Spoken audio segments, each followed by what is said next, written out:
Hello, I'm Shirt Hunter, better known as Tom, and welcome back to another video. And it's a really interesting video, one I'm really proud to bring to you, if I'm completely honest. This is Tom as well. Everyone's going to know Tom who watches this video. Granny's Football Story. He's a lot more popular and more followed person than me. So, yeah, here I am visiting his online store in real life, which is a pretty cool thing to do, if you ask me. So, as you can see, you'll be coming to see the clip in a minute. I've just done a bit of a time lapse for the intro, and Tom shows us all around the store what's in stock, stuff that's coming in stock online soon for him, and absolute gentleman. You can also, which we'll talk about through the video, is you can do this yourself. I think you might not want to film it, but you can go and visit him. He's got stuff set up for the future, for open days. But this is something you can go and do, and I really highly recommend you do it. So it's a long video, but Tom is a very interesting bloke, and he knows his stuff. So settle back, and here we go. So here we are with Tom, a different Tom, a more interesting Tom, with a better collection of shirts, Tom. So Tom's going to explain just how this came about, because it's a fantastic space, but we're going to go into that in more detail shortly. So Tom, you can take it away. Yeah, sure. So yeah, hi, I'm Tom from Granny's Football Store, the owner. So this is my studio space in central Sheffield, just off Bramall Lane. I've been here for about 6 months, previously running the business for the last 4 years from my attic, which, as you can see from the sheer volume of shirts that we've got here, it's got a little bit out of control. So yeah, last summer I decided to take the plunge and get an external space, which has been great. So yeah, to show you around the eclectic mix of different kits that we've got from back in the 70s up until more modern stuff as well. So it's a real mix of kits that we have available for sale. Brilliant. So how many, because obviously everyone's going to know this Tom more than the Tom on behind the camera, and everyone has seen online store, but there will be obviously links to the store if anyone doesn't know. And where do you ship? Is it? Yeah, we ship internationally, so worldwide. Had a small issue earlier on in December where we switched European shipping off for a little while because of some new regulations that came in, but it looks like that's all been ironed out for now. So yeah. At the moment we ship worldwide, and we also have studio visits here if people like to come and have a look directly at kits. So we've had loads of visitors over the last 6 months from around the world. We've had people come from Japan, South America, and obviously a lot of Sheffield folk as well. So yeah, we're both online and now available in store. Although it's not a shop, you can book a private appointment by just dropping us a DM, or there's a contact form on the website as well. Yeah, like I said, we'll put all the details below for Tom. And like I said, this is a unique opportunity to come and look around. Obviously, you've seen from previous videos, I've been around more retail stores, but obviously this is technically it is an online store. It's not technically, it's an online store. Yeah. I'm inside the online store, which I think is pretty cool. So what we're going to start is, the professional that he is, he's really got a rail set up, but we will have a quick pan round. But firstly, we're going to look at some of the picks. How many shirts roughly do you have in at one time, or how many got in a minute? So currently on the site, we've got about maybe 950 to 1,000 shirts. Normally stock around 1,000 shirts on the site at one time. But yeah, you can see on this side here, this is kind of what I call the production line. Yeah. So I've just kind of split things up into website drops where we do maybe smaller drops of 20-25 shirts at a time. Okay. But everything else is stuff that is already online. So there's maybe 150, 200 that are kind of ready to be processed that aren't online yet, haven't been seen yet. Yeah, pretty cool, yeah. But everything else is currently available. Also, there's some stuff that you probably, the football shirt fans that are going to be watching this are less interested in. I have some rails of like other vintage sportswear and stuff that I've collected over the years, but obviously those mostly on the website. Okay, so we're going to probably, like I said, we're going to probably look at this rail here, but then stuff that's not on, hopefully we're trying to get a quick turnaround in a few days if we do. So maybe we'll have a sneak peek of what's going online. Yeah. It'll be online by the time the video comes out. Bit of an exclusive, yeah, that sounds good. Right, so we'll... Yeah, so I've just picked out a few of my favourite things from the site. Brilliant. So big fan of kind of training and bench wear, especially old stuff. So there's a couple here that I've picked out. So you've got the Man United 96, 97. It's like a anorak rain jacket with the amazing detailed Umbro Man United crest, tapered sleeves, and then obviously the classic sharp sponsor on the back as well. That's currently online as well. This one is one that's fairly recent to the site, which I absolutely love. So it's that classic Reebok design, which I think the Chile shirts had it later on in the late 90s. And obviously this is Russia from 93, 94. So they wore the design on the shirt in the 94 World Cup. And this is the track jacket, which I'd literally never seen before. I love the colours. I love blue. Black blue is lovely. Amazing, vibrant colours, and just like the detailing on the crest is absolutely fantastic. Look at that. The classic Reebok. And then you've got like extra details on the sleeves and the back as well. And that's like a thick, it's really big, oversized jacket. Like they wear, yeah, exactly. Brilliant this time of year. Another piece of benchwear that I picked out, which I've actually had for ages, but this is a Jeff United Runbird Mizuno. It's like a pullover jacket, I suppose. I don't think these were ever sold. I think it was like sort of staff-issued jacket. Wicked. Just again, crazy 90s. I think it's a pretty old, that old school feel. Yeah, you can tell. Exactly. So yeah, moving on from benchwear, we've got some match kits here. So that if you look at the rail over there, which we'll have a look at in a bit, that's all kind of like match issue worn shirts. So I picked out a few of my favourites that are currently on the site. So this one is currently in a plastic bag, because anyone who knows this shirt will know that these sponsors and name sets on these are particularly sticky and they can get damaged quite easily. So it's quite a fascinating shirt. So I don't know if you can see this on camera, but you can see the sleeves are completely cut off. Blassie, there's some really great photos online of Blassie where basically he used to have the long sleeve kits, but then they were cut off. We'll try and insert that. You might be able to send me a picture. We'll try and insert that. Yeah, I'll send you a picture. I've got one. So see. Brilliant. So he used to wear the long sleeve kits, and then they would be cut off at the edge, cut off halfway or three quarters sleeves. Exactly, which is just crazy. But that's really the kind of thing players used to do back in the day. A bit more of an obscure one, which is this is where my passion lies, is just like really interesting stories about kits. So this is a Venezia shirt from the early 90s. I think it's 1991. The first team actually never used this design. Right. So you can see it's got like the stitched numbers on the back. Yep. And underneath the Mercatoni Zeta sponsor, you can see there's got another sponsor on the inside, which is Guarani Antarctica, which is a soft drink. Right. And this, I'll have to get this right in my head, but I believe, so basically this kit was produced for the first team originally. Right. And then the sponsor, they changed sponsor at last minute. So they gave these shirts to the second team, to the Primavera side, and covered up the sponsor with the new sponsor. So the first team actually never wore this kit, but the badge should be that. Yeah, it's just beautiful, isn't it? Yeah. Really nice. Bit more of a one that people will be aware of. So this is Salas, Marcelo Salas. Oh yeah, legend. Chilean legend, 90s football legend, icon. Lazio shirt, which I think most people remember him mostly from his time at Lazio and the Chilean national team as well. So yeah, it has some slightly different details from the replica version. The replicas, which I've got one of, actually had like a Puma logo at the bottom of the shirt here.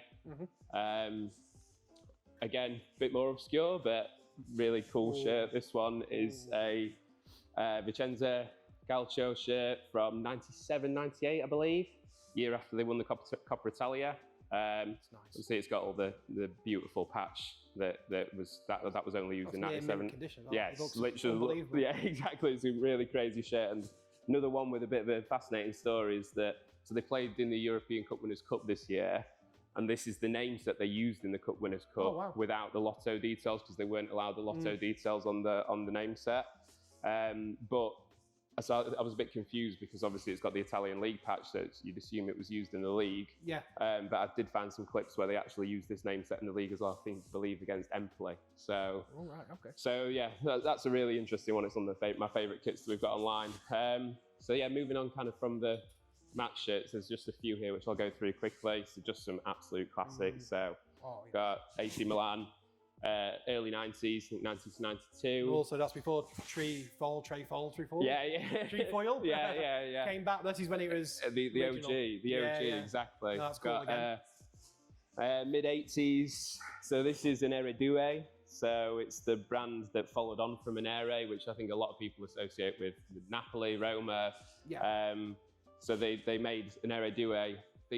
I don't know the exact story, but I believe the owner of an Ere ended up leaving the business and ended up setting up an Eredue, which is why that's whenever you see the N2 logos. And they brought a retro. Yes, Enquires have done reissues of lots of the old kits. So yes.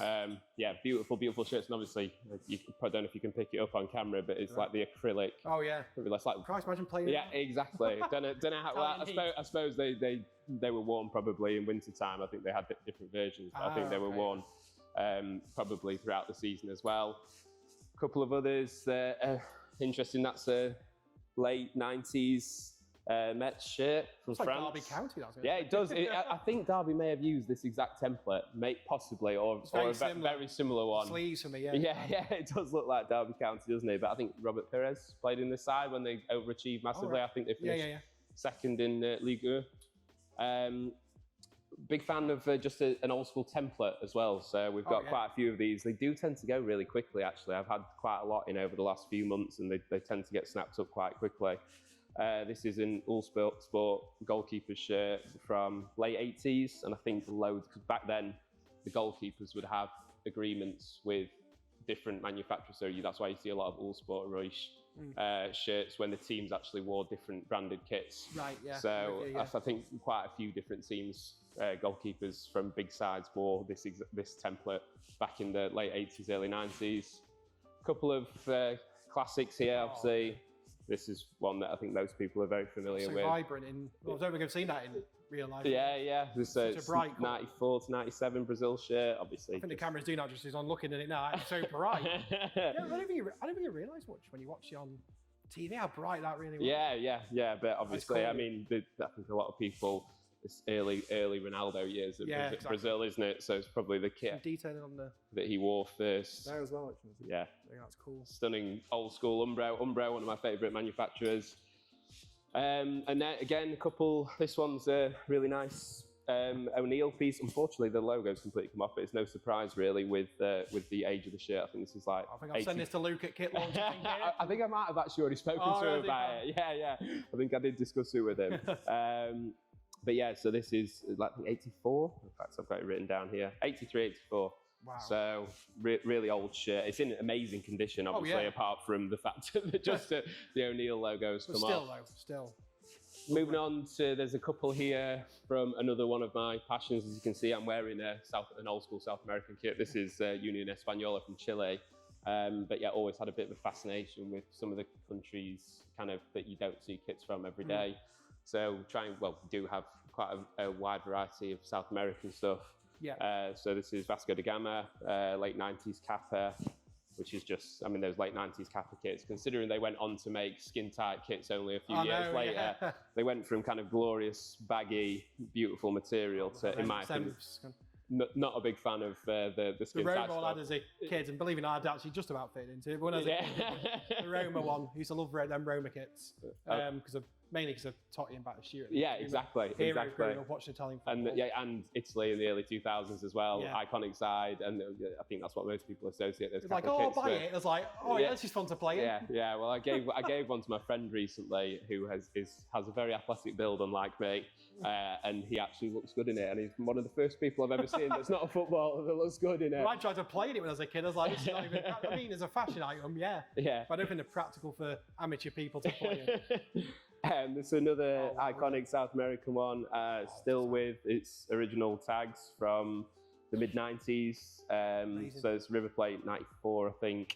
So they actually wore this with two different, I think they had the Sanyo and the Quilmes sponsor on this shirt, because I think they wore it over 2 seasons. This is an unsponsored version. I've got a couple of these actually, and a couple of other dead stock pieces over there that are still in their original packaging and tags. I tell you what, get online, don't see them. No, it's a beautiful kit as well. Like the template's gorgeous. Oh, templates. So I know a lot of teams use that template, but I think this is one of the best versions of it.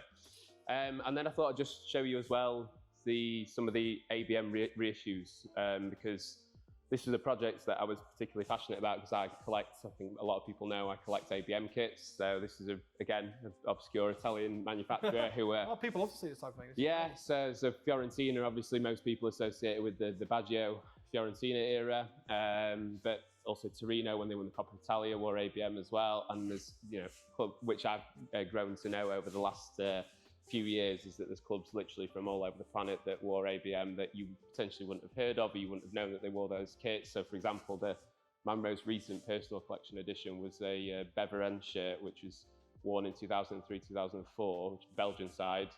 And they had a side that was pretty much full of players from the Ivory Coast at that time. Okay. So they got to the Belgian Cup final and had 10 out of the 11 starting players were all from the Ivory Coast because of a relationship they had with a team in the Ivory Coast.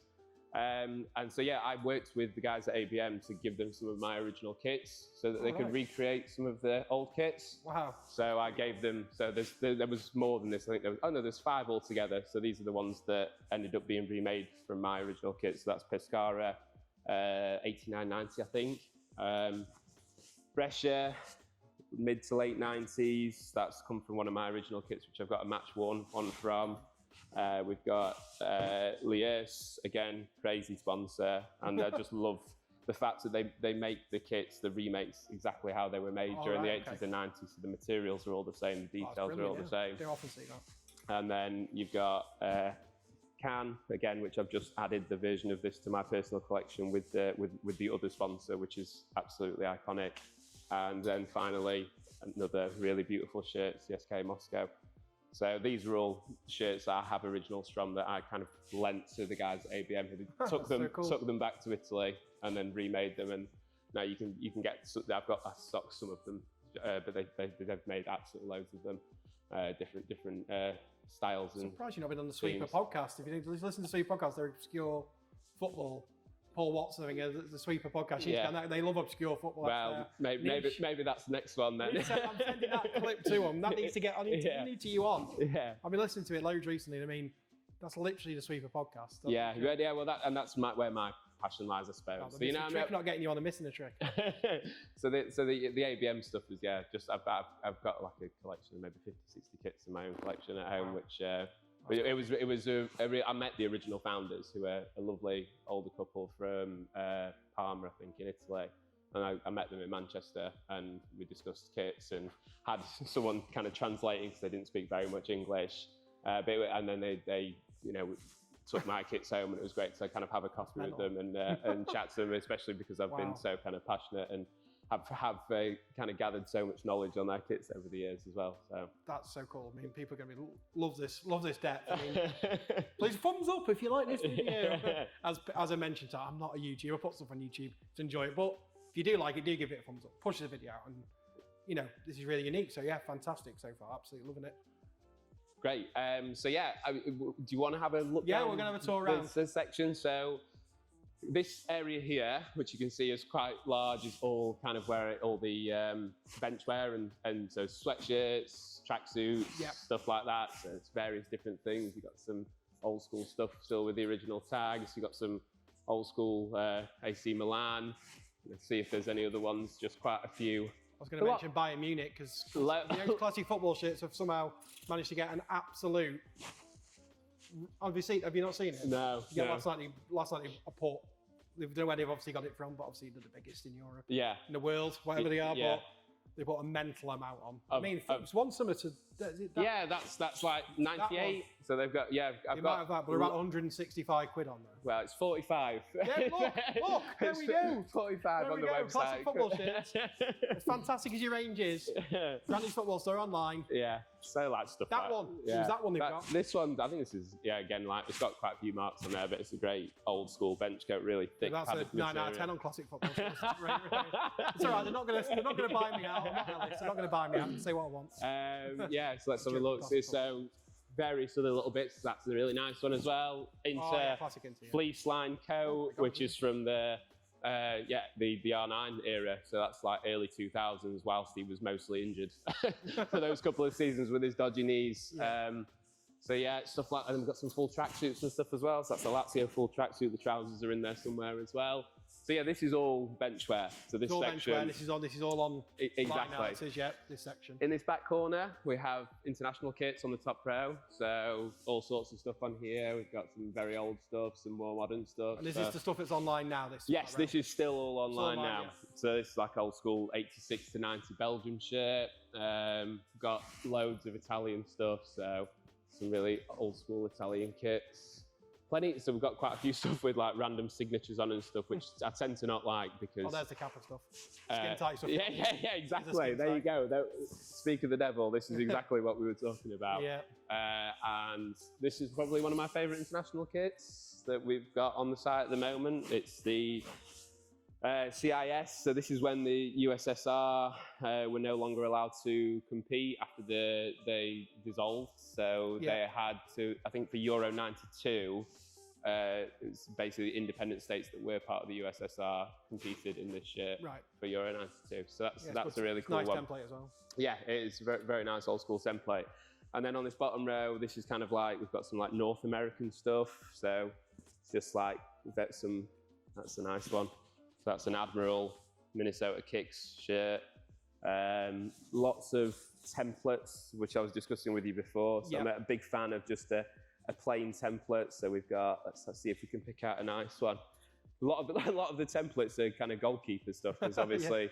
These are the wacky designs. Yeah, exactly. There you go. There's a classic wacky design from, I think, Bilbao might have used that template.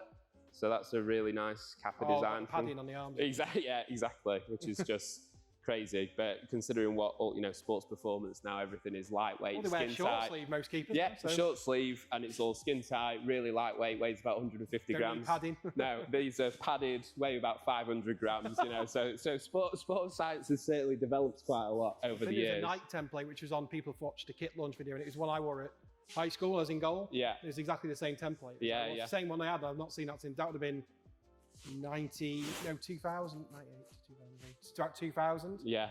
The yellow Nike with black there and yellow and black kind of stripe Nike goalkeeper top. Like when I pulled that when I was helping, I was like, I've not seen that. I was like, amazing. This is another. I mean, it weighs so much. So if I'll give you a bit of a closer view of it, so it's got like these weird rubberized details on.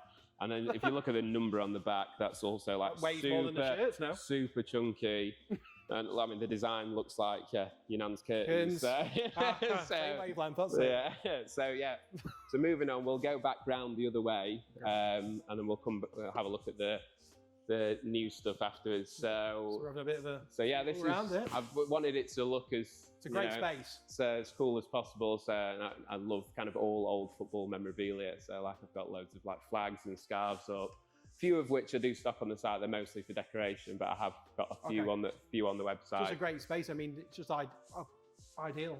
Yeah. More than just you got more than enough space, and some more if you know what I mean. Yeah, it's a great space.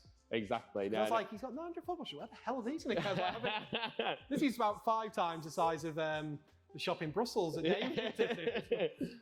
We'll get start at the back and then come forward. So you can see probably the most stocked country on the website is Italian stuff, purely because I'm really passionate about Italian kits. Like that's probably where it first started for me, and I think it is for a lot of people. I think a lot of people, especially during the 90s, it's that the golden age of Italian football, 80s and 90s at least, and then Football Italia on telly. It's like when people's first exposure to foreign football outside of the UK, I suppose.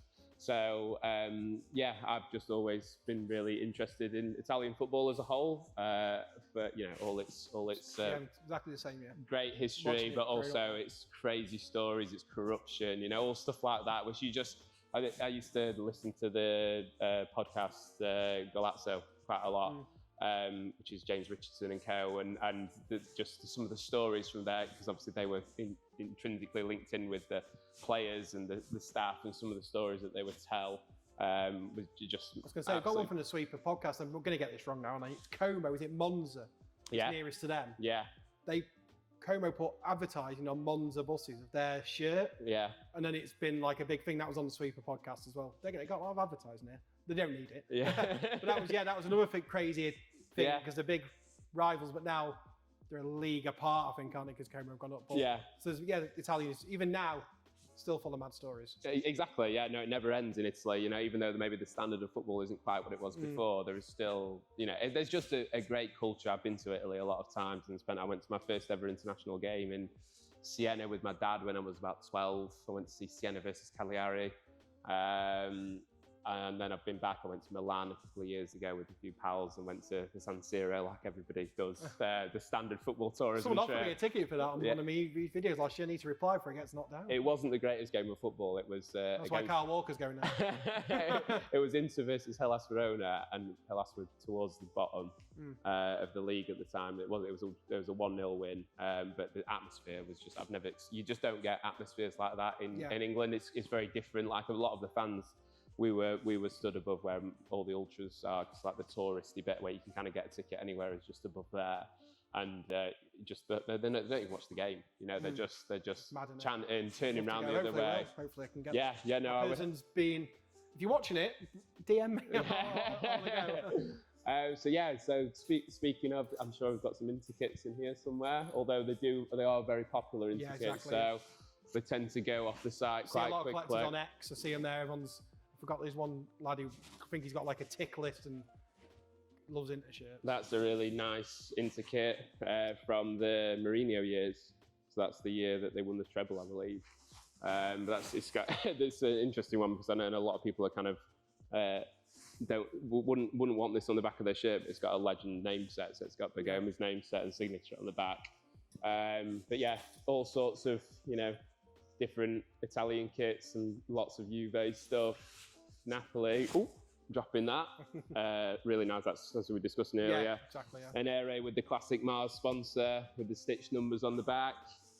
And then maybe some of the smaller, more obscure Italian teams have stocked that kind of stuff as well. So we've got Padova, which is like Alexi Lalas went there for a year, didn't he, after the '94 World Cup. So, and that's just a beautiful example of a Diodora shirt from the 90s. I mean, people don't just pick them up if they're obscure, but the shirt's really nice. That's what they pick up. Because when I was in the pop-up, as I mentioned, I upsell like a Newcastle shirt. He was a gentleman from Asia, I think, and he just loved the design, black and white, the brown ale. Yeah. So I mean, it's more as well as fashion, as well as. Well, that's it. I think football obscure shirt collecting has several different facets.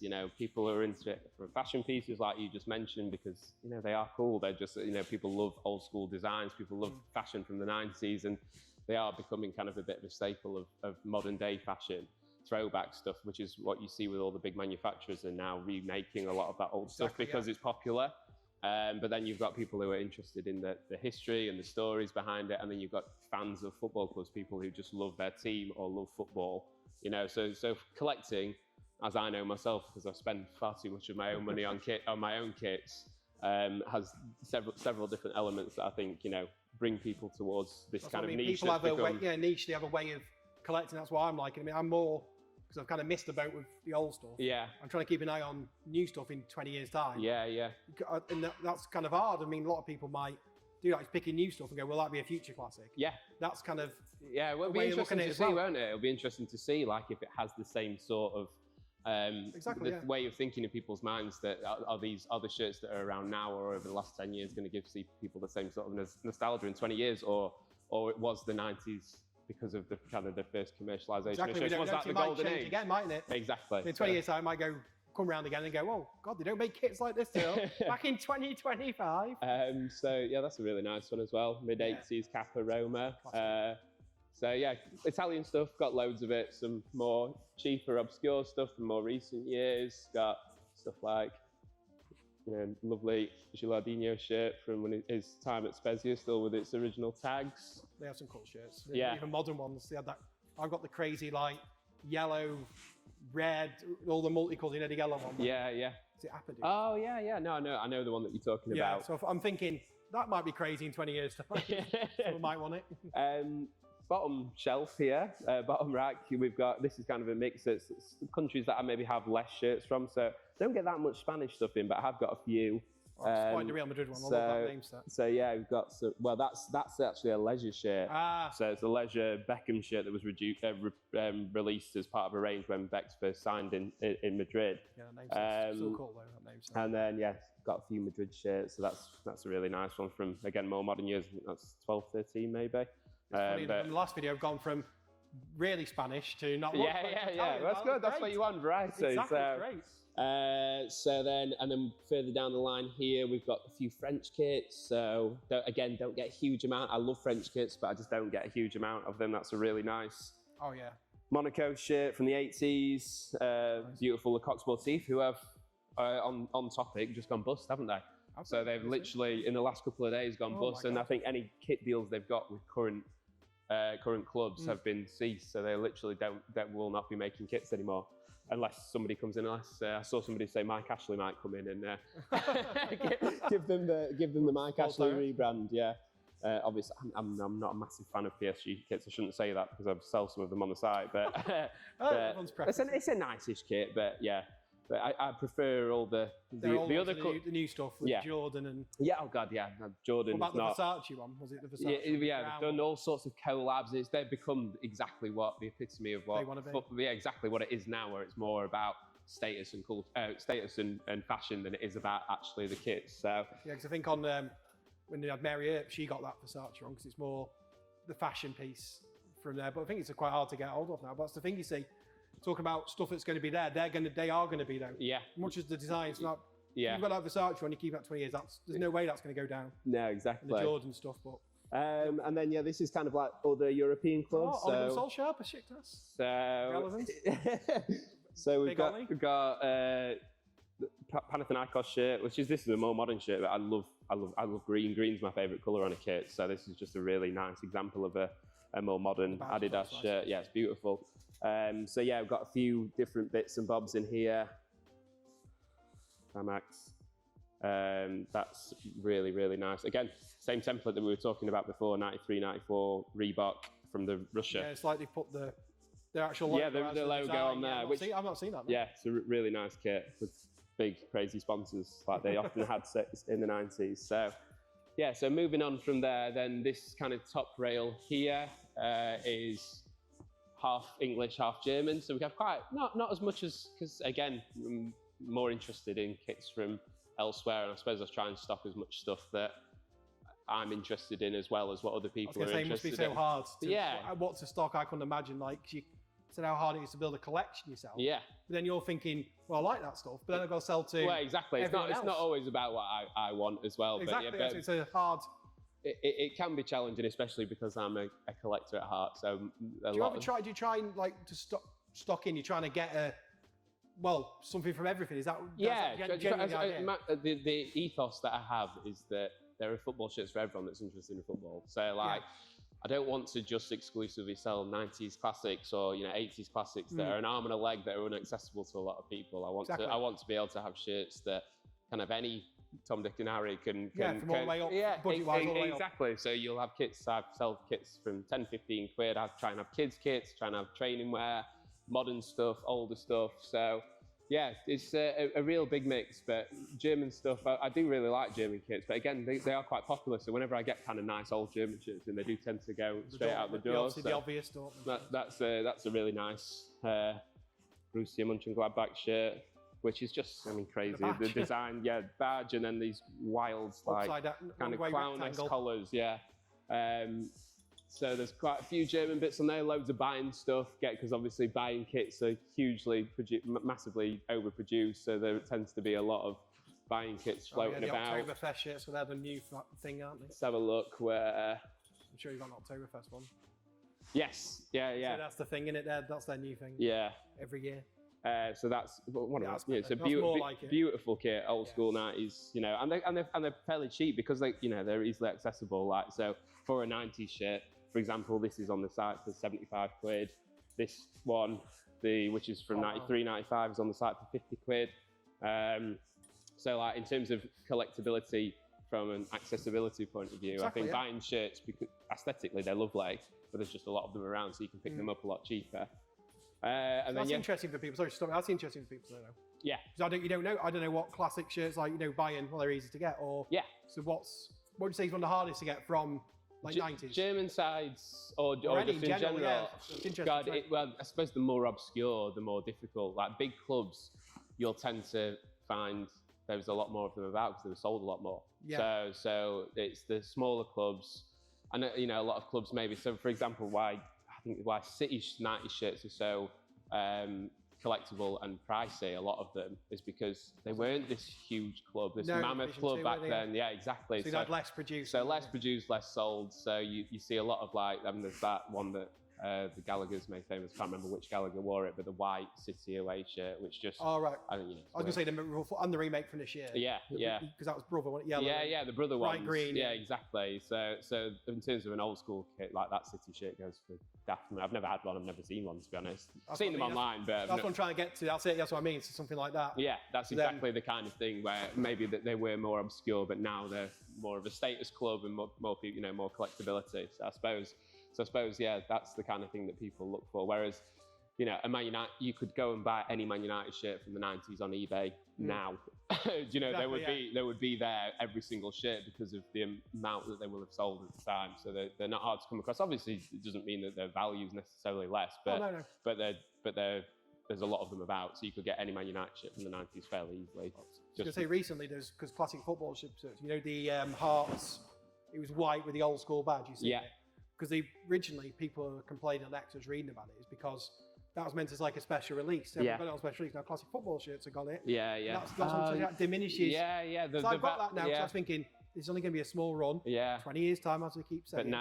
But now it's really $27.99. It's really disappointing when clubs do that. Yeah, they were angry about it. Because you can. They said it. They reported it. It's a.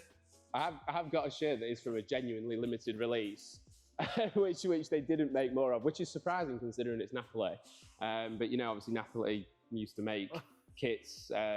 They used to make 7-8 kits a season, probably still do. You know, maybe less so under Armani, but under Kappa and whoever else made their kits. Valentine's Day kits. So, but this was the Marcelo Ballon. And there was 200 of them made. This is the goalkeeper version. I think there was 750 made of the outfield version. I guess what they need. And that's number 188 out of 200. So that's what they need. But that Hearts one, people are so disappointed because that's what it's advertised off their own website.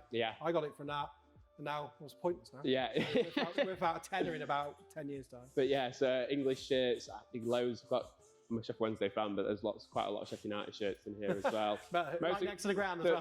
Yeah, exactly. Literally right next to the Bramall Lane. Took a picture of the street. Most of my friends are Blades, so, but yeah, I've got loads of Blades kit. I mean, I say this through gritted seas, but that's a nice Blades kit. Just screams Paul Pescasolido when do you remember the David Seaman saves? We have got some, like I said to you before, some Man United shirts, so. That's a classic. So classic Man United shirt with the lace. We've got, that's come off the hanger. We've got earlier one, which is, you can see the fit on them, it just shows how much they changed. I think that they're both mediums. Just look at the size difference between them. That's 80s, that's 90s. They're both mediums, yeah. It's just crazy how the fit... bad, but I'm not going to see it that close. The fit of changes, the fit has completely changed from decade to decade. That's a classic, obviously, Cup Winners' Cup shirt. Definitely one they should remake that. And yeah, again, more obscure. So like I said, try and get some more obscure stuff in. I've got one that's just gone online that's a bit more obscure. This is a Carlisle shirt from the 90s, which is just crazy design, Red Fox, God, you know. And the sponsor as well, so. Yeah. Carlisle fans watching it. Snap that up. And then finally, so this rail here is all kind of match issue worn. So this is various shirts that I've got in over the years. So there's some very special ones. Let's see, pick a couple out. This is one of my favourites. So this is the... This is 293. So this is Vicenza, which I showed you earlier, different later 90s one. But it's got like the sublimated number on the back. Beautiful long sleeve design, iconic Palzolari sponsor. And this, again, I think this was only worn in a couple of games because it wasn't the standard home shirt and it wasn't the away kit either, but I have found some clips of it being worn, but I don't think it was ever sold. There's a lot of Italian stuff in here. So like we've got Torino, quite a few Torino shirts actually, lots and lots of Torino shirts. Some more obscure stuff. So that's like a fully squad signed SV Riyadh shirt. What else have we got? That's a really, really iconic one. That's the most expensive shirt on the website. So that's Conti Roma match shirt with the stitch number from an era. Again, that crazy acrylic wool style material. If anyone wants to buy that, that's in excellent condition. I've seen it right. It's literally. It's not a 9 out of 10 classic. Another really nice Roma one, which is with the best ever Calcio patch. So it was iconic. Just beautiful. This is, I think it's the first season they actually had patches, 96, 97. Savone, and it was so he wore double XL, and I don't think they ever sold them in double XL. So this is a match shirt from 96, 97. Big and baggy, that's what they... Yeah, exactly. And like we discussed earlier, those massive sleeve pads. So I'll pick out one or two more. So another really beautiful one. This is not in great condition, but it's a stunning shirt. So as you can see, the painted sponsor is very cracked, but it's got that stitched number set. This is Napoli just after Maradona, so it's the Zola era when he was meant to take over the mantle. But again, they never sold these in long sleeves. So this is a player's shirt. It's got all the stitched Umbro details and crest. Painted sponsor, which I think it was like embossed on the replica version, and then obviously the iconic stitched number on the back as well. And let's pick one more out to have a look at. This is a really cool one actually. So we've got an England youth match worn shirt. So I've got that, but obviously not match worn. Yeah. So that's so you can see it's got the stitched youth details in. So it's probably worn by the under 18s and the 21s at some point. 98, so it's 97 to 99, I think, that they used this kit. So yeah, don't know who wore it because I don't know who. I've looked through loads of images of England youth matches to see who wore it, but probably maybe Michael Carrick or someone like that. He liked a number 4, didn't he? So so yeah, that's all the match issue worn stuff. And then if we go back round, I'll show you finally just kind of some of the stuff that we've got coming in, I suppose. So this is the stuff that's kind of in the backlog here. And then obviously you're not going to tell me exactly, but where sourcing stuff roughly, what we. So I've built up kind of.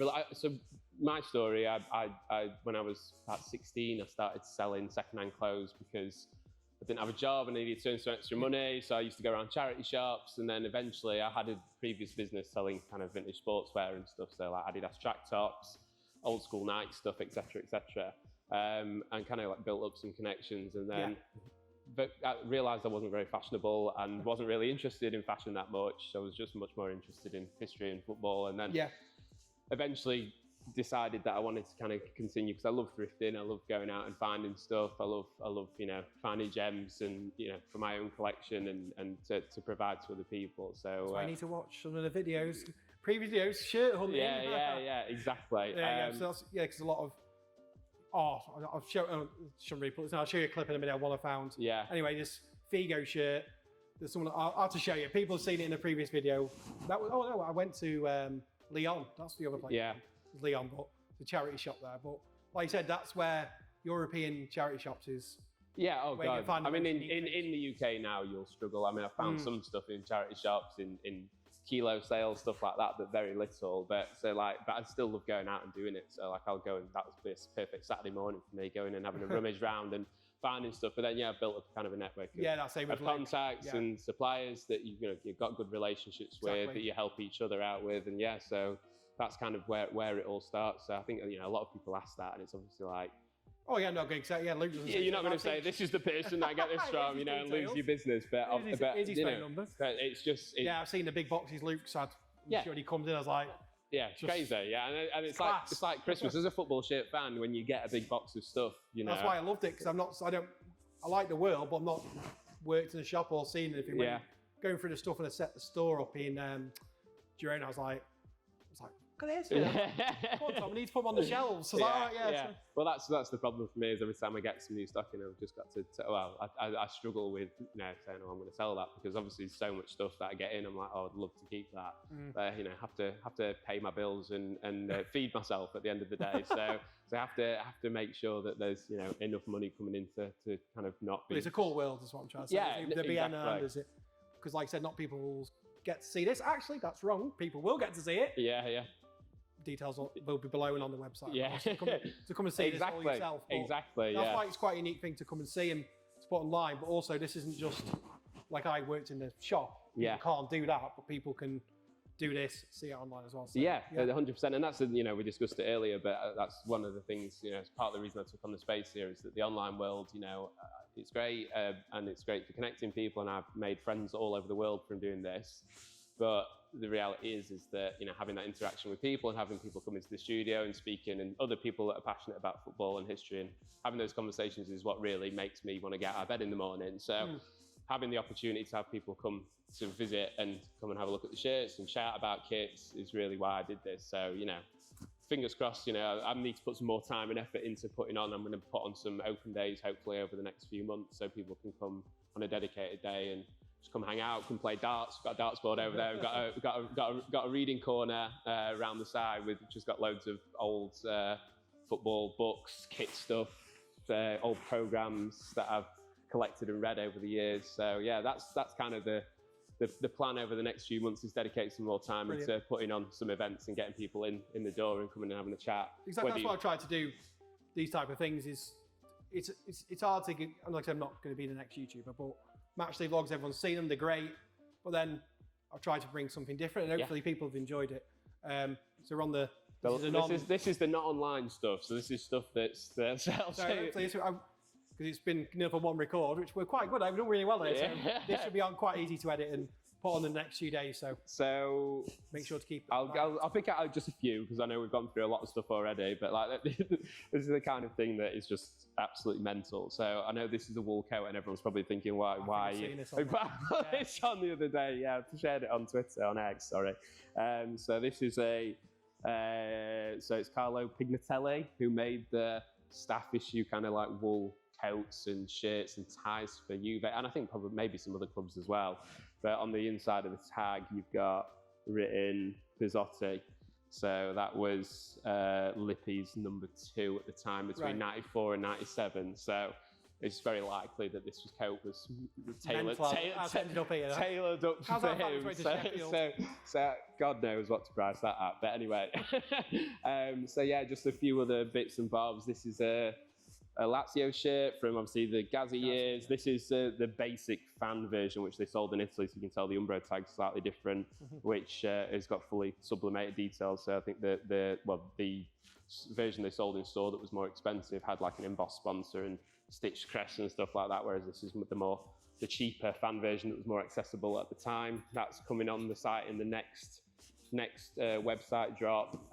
This is a really nice one that's coming soon as well. So this is been doing some research on this one, so you can see the numbered size. So this is a version of the Columbia 2016 Copa America kit that was made up for the players. So it's Adi Zero. Don't know if they sold these, but anyway, this is a player. I think the ones that they would have sold would have still had normal size details, whereas the ones for the players would have just had the numbered sizing. So that's a really nice kind of more modern player issue kit. So it's not got a number or anything on the back. It's just been kind of kit room kit, I suppose. So then if we go a bit further down, let's see what else we've got in here. Another really obscure one, Hajduk Split from mid-90s with the sublimated number on the back. I need to do a bit more research on that one, but so, I mean, it's a very plain kit, but it's still that iconic 90s style thick collar, button-up shirt. A kit manufacturer that I don't think I've ever had in before, Sirio. So if anyone knows any other kits that Sirio made, let me know. Let's see what else. Yeah, so we've got quite a lot of more training wear and stuff coming in as well. So that's a really nice Juve track jacket from like the mid-2000s, which is in like mint condition. Size XL. That's from centenary year, so 1905 to 2005. So that's from 2005.